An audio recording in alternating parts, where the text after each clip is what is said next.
accordingly মাতিছিলে যেনেকৈ মই হাজিৰ হ'ব লাগে একৰ্ডিং টু হাইকোৰ্ট মই তেনেকৈ আজি মোৰ ষ্টেটমেণ্ট ৰেকৰ্ড কৰিলোঁ হয় আৰু সেয়াই যিমানখিনি কপাৰেশ্যন মোৰ ফালৰ পৰা লাগে মই দিলোঁ ইতিমধ্যে আপোনাক সোধ কৰিছে নেকি আজি অঁ ষ্টেটমেণ্ট যিমানখিনি দিব লাগে মই দিছোঁ হয়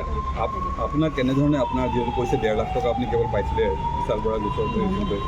কি ক'ব সেই সম্পৰ্কে যিহেতু কেৱল মাত্ৰ আপুনি কোম্পানী দৰবৰ কোম্পানী খুলিবলৈ পইচাটো লৈছিলে অঁ সেয়াই সেইখিনিয়ে যিমানখিনি আপোনালোকে শুনিছে তেনেকৈ সেইখিনি তেখেতসকলৰ লগত এভিডেঞ্চ আছে যিমানখিনি এভিডেঞ্চ তো একৰ্ডিংলি এভিডেঞ্চ আৰু ফেক্সুৱেল এভিডেঞ্চৰ মতে সিহঁতি কাম কৰি যাব আপুনি এই গোচৰটোত কোনোভাৱে জড়িত নহয় তাৰমানে মই নহয় বুলিয়ে ক'ম কাৰণ